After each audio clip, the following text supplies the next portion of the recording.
So one of the requirements of this exam is to be able to troubleshoot Azure File Sync.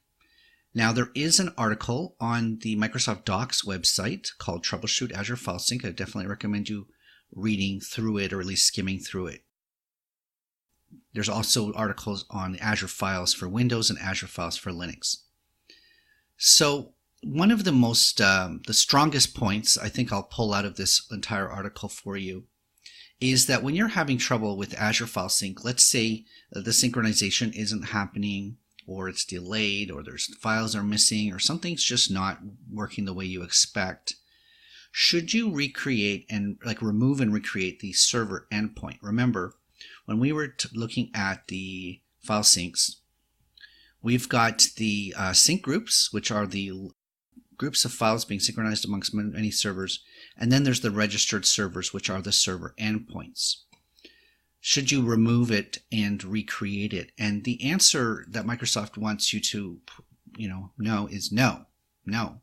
Removing a server endpoint is not like rebooting a server, and they've even used an exclamation point. So that is a strong point that they want you to know. It's almost never an appropriate solution to fix any issues.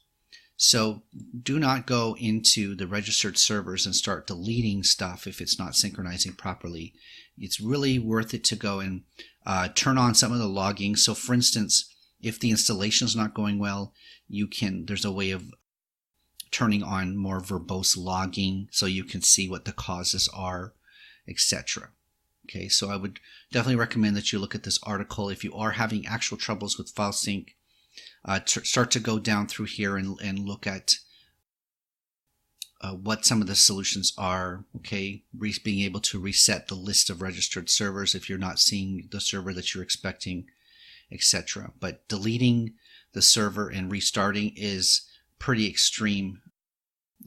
Azure's doing a lot of work behind the scenes to synchronize your files. A lot of data being moved and a lot of steps to that. So removing it is it's not just a simple refresh. It should not be the first solution. So go check out this article, and there'll be some really good tips for how to troubleshoot this.